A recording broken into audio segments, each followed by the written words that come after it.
అందరికీ నమస్కారం. Welcome to Telugu history stories. ఇవాళ మనం శ్రీశైలం ఆలయంలో ఉన్న జ్యోతిర్లింగం మరియు మల్లికార్జున స్వామికి ఆ పేరు ఎలా వచ్చింది, 4 యుగాల నుండి దేవీ దేవతల పూజలను అందుకుంటున్న మల్లికార్జున స్వామి గురించి పూర్తి రహస్యాలు మరియు విశేషాలు తెలుసుకుందాం. ఆంధ్రప్రదేశ్ రాష్ట్రంలోని కర్నూలు జిల్లా తూర్పు దిశలో 70 కిలోమీటర్ల దూరంలో కృష్ణా నది తీరం దట్టమైన అడవిలో 458 మీటర్ల ఎత్తున కొండపైన వెలిసిన అతి పురాణ ప్రసిద్ధి చెందిన శైవ క్షేత్రం శ్రీశైలం. ఇక్కడ పరమేశ్వరుడు శ్రీ భ్రమరాంబిక అమ్మవారి సమేత శ్రీ మల్లికార్జున స్వామిగా కొలువై ఉన్నారు. శ్రీశైలం ద్వాదశ జ్యోతిర్లింగాలలో రెండవది, 18 శక్తిపీఠాలలో 6వది మరియు 10 భాస్కర క్షేత్రములలో 6వది. ఇంకా ఆ శ్రీ మల్లికార్జున స్వామికి ఆ పేరు ఎలా వచ్చిందో తెలుసా? శ్రీశైలాన వెలసిన లింగాయుతుడైన మహేశ్వరుడికి మల్లికార్జున అనే పేరు రావడం వెనుక ఒక కథ ఉంది. కృష్ణా తీరంలో బ్రహ్మగిరిని రాజధానిగా చేసుకుని చంద్రకేతుడు అనే రాజు పరిపాలించేవాడు. అతనికి లేక ఒక అమ్మాయి జన్మించింది. ఆ రాజు చంద్రమతి అని పేరు పెట్టి ఆమెను అల్లారు ముద్దుగా పెంచాడు. రాజపురోహితుడు జైత్రయాత్రకు ముహూర్తం పెట్టడంతో ఆ రాజు బలగాలను తీసుకొని బయలుదేరాడు. కానీ ఎన్ని రోజులైనా, ఎన్ని నెలలైనా, సంవత్సరాలైనా బ్రహ్మగిరికి చంద్రకేతుడు ఇంకా తిరిగి రాడు. అలా కొన్నేళ్ల తర్వాత రాజ్య విస్తరణ కాంక్షకు స్వస్తి చెప్పి విరామాన్ని ప్రకటించిన చంద్రకేతుడు అనంత విజయాలను సాధిస్తాడు. ఆ తర్వాత రాజధానికి తిరిగి వస్తాడు. అంతఃపురంలో ప్రవేశిస్తూనే ఒక అందమైన కన్య ఎదుటపడింది. అతను మనసు చలించింది, బుద్ధి వక్రించింది. ఆ రాజు ఆ సుందరి చెయ్యి పట్టబోయాడు. అది చూసిన అతని భార్య ఆ రాజుతో ఇలా అంటుంది. ఆ సుందరి సాక్షాత్తు వారి కుమార్తె అని మొరపెట్టుకుంటుంది. కామాంధుడైన చంద్రకేతుడు భార్య మాటలు వినిపించుకోలేదు. తండ్రి, నేను మీ వారసురాల్ని అంటూ చేతులు జోడించి వేడుకుంది. అతని కుమార్తె ఏళ్ల తరపున యుద్ధాల్లో గడిపిన రాజుకి కారుణ్యం హరించింది. ఆమెని అసలు కనికరించలేదు.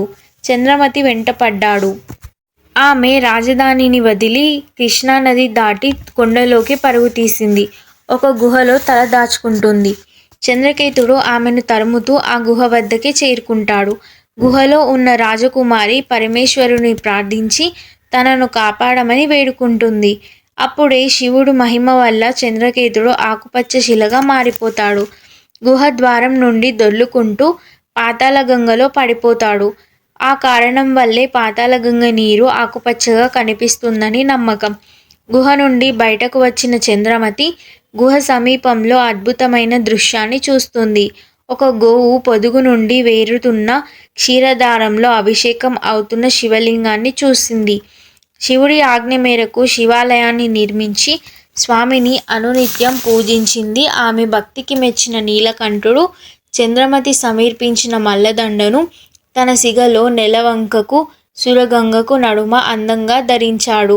ఆ విధంగా మల్లికార్జునుడు అన్న నామంతో ఇక్కడ స్వామివారు కొలువై ఉన్నారు.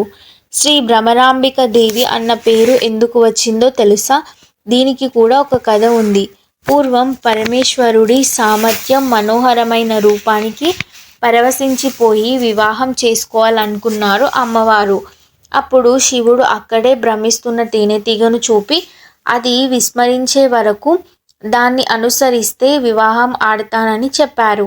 దాంతో ఆ తేనెటీగ వెంట పరుగు తీసింది అమ్మవారు. ఇలా కొన్ని సంవత్సరాల వరకు ఆమె పరుగు తీస్తూనే ఉంది. ఇక చివరగా ఆ తేనెటీగ శ్రీశైలానికి వచ్చి విశ్రాంతి తీసుకుంటుంది. అప్పుడు శివుడు వృద్ధునిగా వచ్చి, చాలా కాలం గడిచిపోయినందున నేను వృద్ధుడిని అయ్యాను, నేను వివాహానికి తగను అని అంటాడు.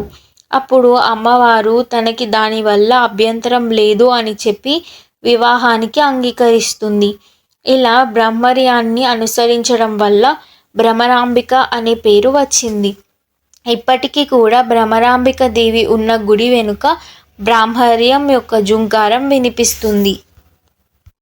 వృద్ధ మల్లికార్జున, సహస్రనామలింగేశ్వర, అర్ధనారీశ్వర, వీరభద్ర, ఉమామహేశ్వర దేవాలయం పాండవులు ప్రతిష్ఠించిన 5 దేవాలయాలు, నవబ్రహ్మ ఆలయాలు ఉన్నాయి. స్కంద పురాణంలో శ్రీశైల ఆవిర్భావానికి సంబంధించిన ఒక కథ ఉంది. అదేంటో ఇప్పుడు తెలుసుకుందాం. కృతాయుగంలో శిలాదుడు అనే ఋషి సంతానం కోసం ఘోర తపస్సు చేశాడు. ఆ ఋషి తపస్సుకి మెచ్చి శివుడు ప్రత్యక్షం అవుతాడు. పర్వత, నందీశ్వర అనే ఇద్దరు పుత్రులను ప్రసాదించాడు. వారు ఇద్దరూ పరమశివునికి సేవ చేయడమే పరమ పవిత్రమని భావించి శివుడి కోసం తపస్సు చేయడం మొదలు పెడతారు. అలా వాళ్ళు భక్తికి మెచ్చిన ఆ మహాశివుడు వాళ్లకు ప్రత్యక్షమై వరం కోరుకోమని అంటారు. పర్వతుడు తనని పర్వతంగా మార్చమని, నిత్యం ఆ పరమేశ్వరుడు తనపై నివాసం ఉండమని కోరుకుంటాడు. తరువాత నందీశ్వరుడు తనని వాహనంగా చేసుకోమని కోరుకుంటాడు.